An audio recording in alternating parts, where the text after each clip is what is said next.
अमीरों से संपत्ति छीनना गरीबों के लिए फायदेमंद नहीं होगा।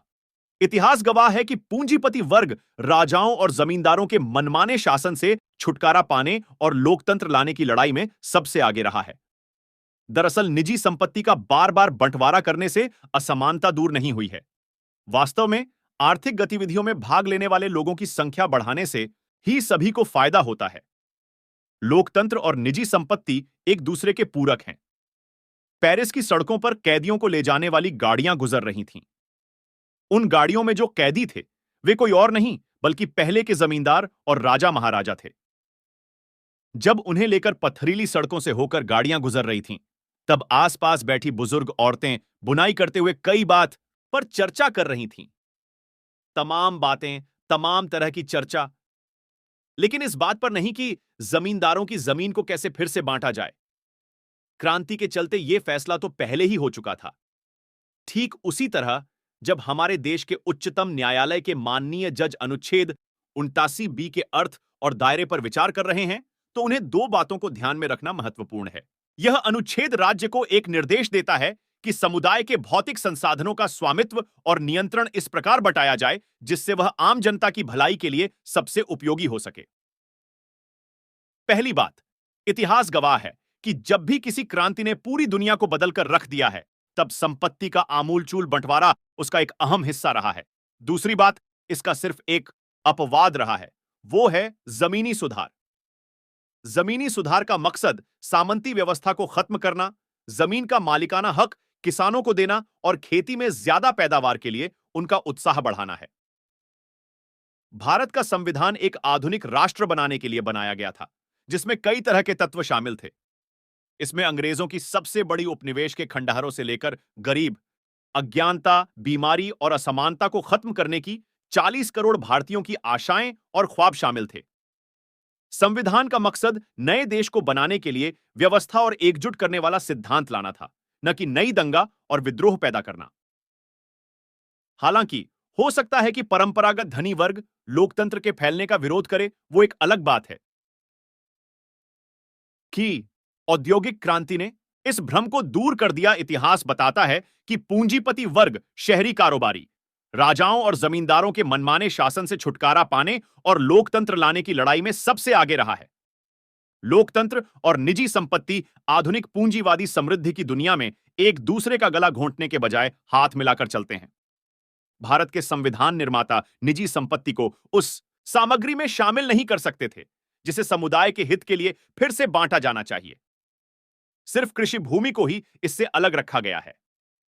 फ्रांस के फिजियोक्रेट्स नामक विचारधारा वालों का मानना था कि जमीन ही अकेली ऐसी चीज है जिससे धन और आय पैदा होती है।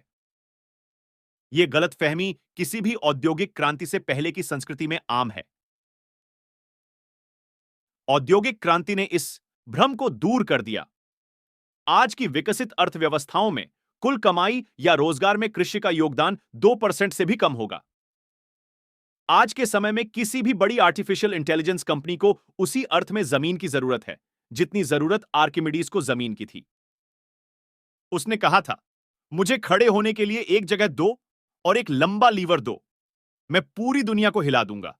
इस कहानी का मतलब है कि असली काम करने के लिए जमीन जरूरी नहीं है, बल्कि ज्ञान और तकनीक जरूरी है। जमीन का एक ही व्यक्ति के हाथ में होना लोकतंत्र के लिए बाधा। विज्ञान और औद्योगिक क्रांति के बाद की दुनिया में जमीन का एक ही व्यक्ति के हाथ में होना लोकतंत्र के लिए बाधा बन गया। इससे शिक्षा और सार्वभौमिक स्वास्थ्य सेवा का विस्तार भी रुका, जो एक उत्पादक औद्योगिक कार्यबल बनाने के लिए जरूरी है। द्वितीय विश्व युद्ध के बाद अमेरिका ने जिन इलाकों पर कब्जा किया था, वहां उसने जमीनी सुधार लागू किए। ये सुधार जापान और दक्षिण कोरिया में सबसे ज्यादा कारगर साबित हुए। इन्हीं सुधारों की बदौलत बाद में इन देशों में तेजी से उद्योगीकरण हुआ और वो समृद्ध बने। चीन के अलावा ताइवान और वियतनाम भी इसी रास्ते पर आगे बढ़ रहे हैं, जिनकी जमीनी सुधारों ने उन्हें मजबूत बनाया है। जमीनी सुधार समाज के रिश्तों को लोकतंत्र के अनुकूल बनाने के लिए जरूरी है। पहले के जमाने में समाज का बड़ा हिस्सा जमींदारों पर निर्भर था, उन्हें गैर आर्थिक चीजें भी देनी पड़ती थीं। जमीनी सुधार इस व्यवस्था को खत्म करते हैं। जमीनी सुधार इंसानों को सशक्त बनाने के लिए भी जरूरी है। इससे लोगों को शिक्षा लेने, स्वास्थ्य सेवाओं का लाभ उठाने और समाज में ऊपर चढ़ने की इच्छा पैदा होती है। वास्तव में, जमीनी सुधार समुदाय के संसाधनों को इस तरह व्यवस्थित करते हैं कि वे सामान्य जनता के फायदे में काम आते हैं। क्या यह असमानता, बेरोजगारी, गरीबी और निराशा का कारण नहीं है? ये बात दक्षिणी राज्यों से साफ पता चलती है, जिन्होंने जमीनी सुधार किए और लोगों को सशक्त बनाने की राजनीति चलाई।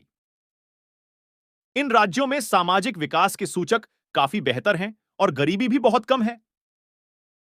जम्मू कश्मीर भी इसी उदाहरण में फिट बैठता है, जहां नेशनल कॉन्फ्रेंस पार्टी ने शेख अब्दुल्ला के नेतृत्व में आजादी से पहले ही जमीनी सुधार लागू कर दिए थे। लेकिन क्या निजी संपत्ति के पुनर्वितरण में आए असमानता की खाई को पाटने की क्षमता नहीं है? भारत में 2022 में 170,000 लोगों ने आत्महत्या कर ली, जो 2018 की तुलना में 27% अधिक है। क्या यह असमानता बेरोजगारी, गरीबी और निराशा का कारण नहीं है? इंसानों के इतिहास में कभी भी इतने कम लोग गंभीर गरीबी और अभाव में नहीं रहे हैं जितने आज हैं। दुनिया भर में